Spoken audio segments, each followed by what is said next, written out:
ትራምፕ በማህበራዊ ገጻቸው ባሰፈሩት ጽሑፍ በእኛ ላይም ሆነ በሰላማዊ መርከቦች ላይ ተኩስ የሚከፍት ማንኛውም ኢራናዊ ወደ ሲኦል ይላካል ሲሉ እጅግ ብርቱ ማስጠንቀቂያ ሰጥተዋል።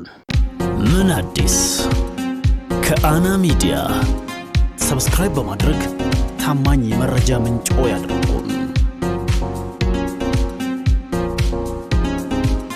በሃይማኖታዊ በዓላት ስም የቆየው የሩሲያና የዩክሬን ጦርነት በኢስላማባድ በሚስጥር የተጀመረው የአሜሪካና የኢራን ድርድር፣ በሌላ በኩል ደግሞ በመካከለኛው ምስራቅ እንደገና ያገረሸው የእስራኤልና ሄዝቦላህ ፍጥጫ ዓለማችን በአንድ በኩል ሰላም ደግሳ በሌላ በኩል ደግሞ ለጦርነት ነጋሪት እየተመቻቸች ነው።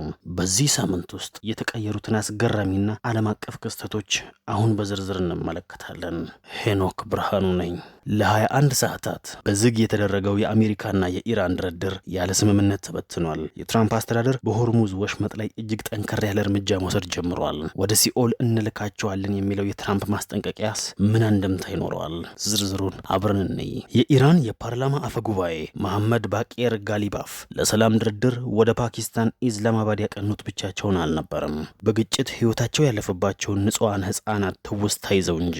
የልኡካን ቡድኑ ይዞት የመጣው ትርኢት ማንኛውንም የሰው ልጅ ህሊና የሚነካ ነበር። በግጭቱ ሰለባ የሆኑ ህጻናት ጫማዎችና የትምህርት ቤት ቦርሳዎች በክብር ተቀምጠው አብረው ተጉዘዋል። እነዚህ ቁሶች አሁን ባዶ ናቸው፣ ምክንያቱም ባለቤቶቻቸው በህይወት የሉም። አፈ ጉባኤ ጋሊባፍ በአውሮፕላን ውስጥ ያሉ ባዶ ወንበሮችን በሟች ህጻናት ትውስታ ተሞልቶ የሚያሳይ ምስል በማጋራት እንዲህ ብለዋል።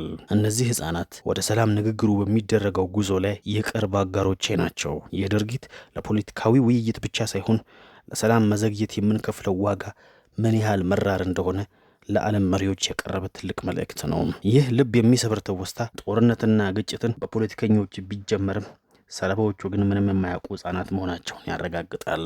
ይሁን እንጂ ድርድሩ እንደታሰበው አልሆነም። Critical ceasefire talks between the US and Iran have ended without a deal being reached.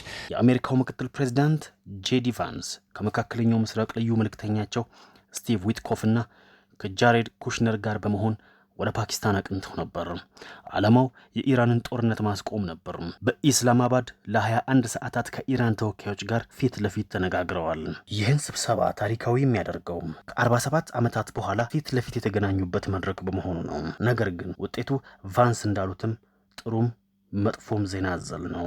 ከኢራናውያን ጋር በርካታ ተጨባጭ ውይይቶችን አድርገናል። ይህ ጥሩ ዜና ነው። መጥፎ ዜና ደግሞ ስምምነት ላይ አለመድረሳችን ነው። ይህ ደግሞ ከኛ ይልቅ ለኢራን የከፋ መጥፎ ዜና ነው ብለዋል።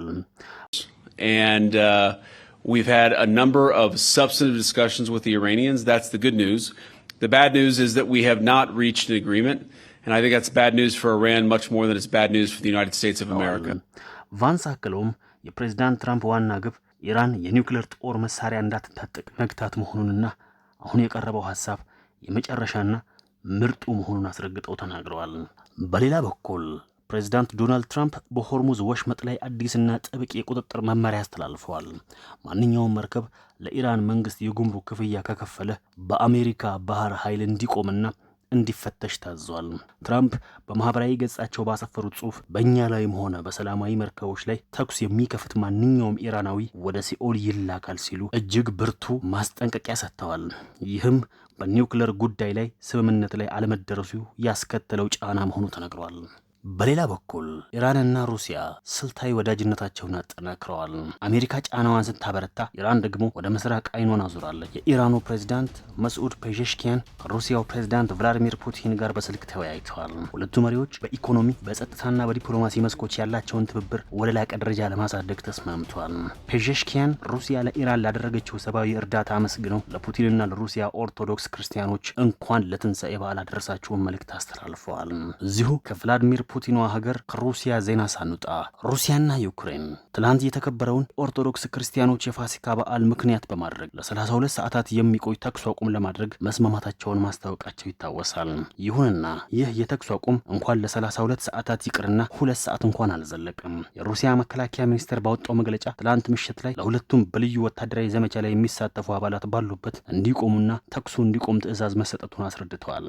ይሁንና የዩክሬን ኃይሎች ሌሊቱን በዲፕሮትሮቭስኪ ግዛት 3 ጊዜ የጥቃት ሙከራ ማድረጋቸውንና ሁሉንም መመከቱን አስታውቋል። እንዲሁም በዶኔስክ ግዛት ውስጥ በሚገኙ የሩሲያ ኃይሎች ምሽግ ላይ የጥቃት ሙከራዎች ማከናወናቸውን ገልጸዋል። የሩሲያ መከላከያ እንደገለጸው ከኤፕሪል 11 ምሽት አንስቶ እስከ ኤፕሪል 12 ድረስ የዩክሬን ወታደሮች 1971 ጊዜ የተኩስ አቁሙን ጥሰዋል። በሌላ በኩል ዩክሬን በበኩሏ የተኩስ አቁሙ ከተጀመረ በኋላ የሩሲያ ኃይሎች 2299 ጊዜ ጥሰት መፈጸማቸውን ገልጻለች። ከነዚህም ውስጥ 28 የተለያዩ አይነት ጥቃቶች፣ 479 የመድፍ ድብደባዎችና በመቶዎች የሚቆጠሩ ድሮኖችን ጥቃት እንደሚገኙበት አስረድታለች። በመሆኑም ተኩስ አቁም ስምምነቱ ከተደረገ በ24 ሰዓት ባልሞላ ጊዜ ውስጥ ሁለቱም ወገኖች 4270 ጊዜ የተኩስ አቁሙን ጥሰው ውለዋል። በሌላ ዜና የእስራኤል ጠቅላይ ሚኒስትር ቤንያሚን ኔታንያሁ እሁድ ኤፕሪል 12 2026 በደቡብ ሊባኖስ በእስራኤል ቁጥጥር ስር በሚገኘው የጸጥታ ቀጠና በመገኘት ሰራዊቱ አባላት ጋር ተወያይተዋል። ጠቅላይ ሚኒስትሩ በእስራኤል ቁጥጥር ስር ባለው ደቡባዊ ሊባኖስ ግዛት ባደረጉት ጉብኝት በሊባኖስ እየተካሄደ ያለው ጦርነት አሁንም እንደቀጠለ መሆኑን ጠቁመዋል። ገና ብዙ የምንሰራቸው ስራ አለ፣ እሱንም እያደረግን እንገኛለን ብለዋል። ኔታንያሁ ለወታደሮቹ ባደረጉት ንግግር የዘመቻውን ስኬት ሲያብራሩ በዚህ የጸጥታ ቀጠና አማካኝነት ከሊባኖስ ሊሰነዘር የነበረውን የወረራ ስጋት ለማክሸፍ ችለናል ብለዋል። አክለውም የጸረ ታንክ ተኩስ አደጋዎች ወደ ኋላ እየገፉንና የሮኬት ጥቃቶችን መፍትሄ እየሰጠን ቢሆንም አሁንም ተጨማሪ ስራዎች ይጠብቁናል በማለት የጸጥታ ስጋቱ ሙሉ በሙሉ አለመቀረፉን ተናግረዋል። ጠቅላይ ሚኒስትሩ በደቡብ ሊባኖስ ባደረጉት በዚህ ጉብኝት የመከላከያ ሚኒስትሩ እስራኤል ካትዝ፣ የእስራኤል መከላከያ ሰራዊት አይዲኤፍ ኢታማዦር ሹም ሌተናል ጀነራል ኤያል ዛሚር እንዲሁም የሰሜን እዝ አዛዥ ሜጀር ጀነራል ራፊ ሜሎ አብረዋቸው እንደነበሩ ዘገባው አመልክቷል።